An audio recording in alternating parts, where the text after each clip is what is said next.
Ready. Hello, my name is Darren Marquette, and my current event speech is titled Mask On, Mask Off, How COVID-19 Impacts the Sports World and What It's Come to. There is a prediction to lose billions in sports due to the COVID-19 virus. The latest number is 12 billion due to the cancellation of all sports since the virus has first come about. So what's the next step? College football programs have already reported hundreds of positive tests for student athletes across the country. And that caused them to shut down their summer camps. So what's the next step? Do we send the students home? Do we bring back the student body? What decisions must be made by NCAA officials and professional officials?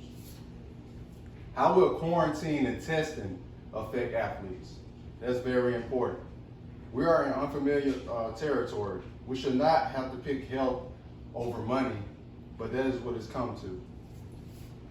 My first topic I would like to discuss quarantine and testing. Some college programs are already shut down their camps because multiple positive tests for COVID. We have to figure out how to protect the returning students from another widespread of the virus to the normal student body. Some of the college athletes are healthy enough to make it through COVID, but we all know that previous health concerns affect those the most. So we don't want the college athletes to pass it off to the student body. Also, I want to talk about the potential loss coming up for the football season. They're predicting a $3.9 billion loss if the football season isn't performed. What decision must be made by officials to protect that loss versus the concern of the health of the athletes? Lastly, I would like to discuss bringing back the fans.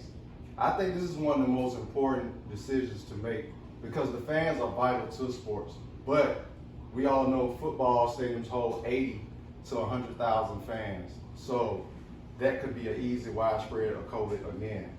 We need to come up with a clever way to bring back fans, and I think that is an important decision to be made by the officials.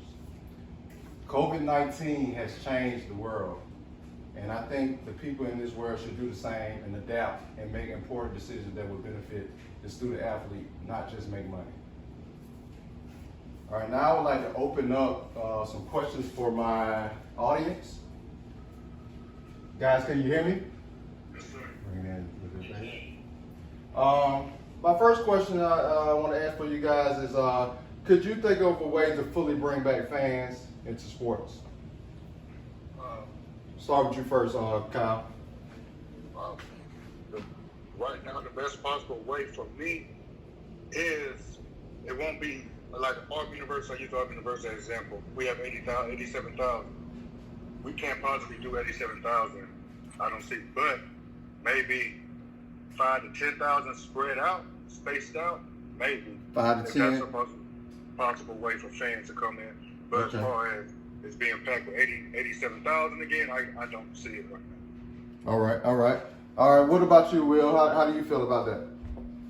I think that honestly they should just let the students come be the fans and social distance that way.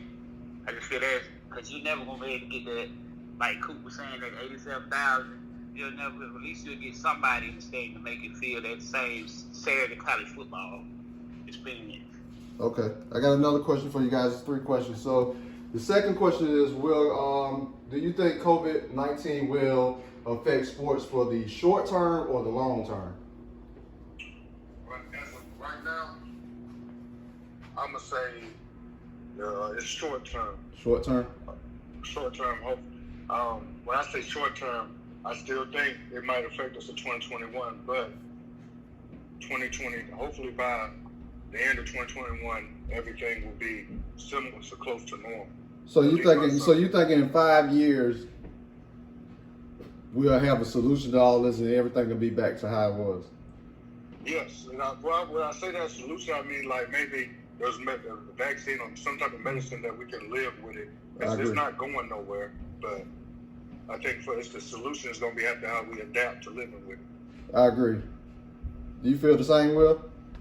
Yes, I feel like the same. I just feel like it's a matter of time. I feel like they will find a solution to this what's going on with this disease or whatever. I think that once they find that solution, I think we'll get back to the everyday life finally. Okay, and my last question to you guys is first, happy Father's Day, and would you let your kids play during this time? If you had a son or a daughter going back to college, would you let them go back to play during this time? I'm 50-50. I want my kid, if my kid goes back to school, to college, let's say, and it turns out that like 28 players tested or 28 people tested positive for COVID at Clemson, then I'm going to get my child and tell them come home. Me personally, that's how I feel. But if it's not that many, or if it's like 3 at our university, I was like, okay, we'll keep trying social distancing, and we'll see. Because I don't want, at the end of the day, I know that's his dream. That's what he wants to do, and play ball. But I'm gonna let him give it a chance. But if it gets too outrageous and it's just too dangerous, I think you should just come home. What about you, Will?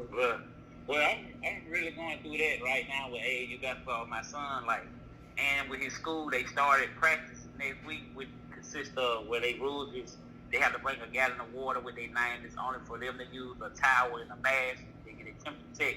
So I'm still 50-50 at it, but I'm ready to try to see could this work, because I don't want to cut his dreams short, but at the same time I want to keep him safe. So I'm kind of 50-50 on the same side. But I'm willing to try because it's sports. We do need sports in this life. I mean, in this world of life, we do need sports. So I'm willing to try. So it's 50-50. All right, those are my questions for you guys. I appreciate it, and that concludes my speech for my current event. Thank you.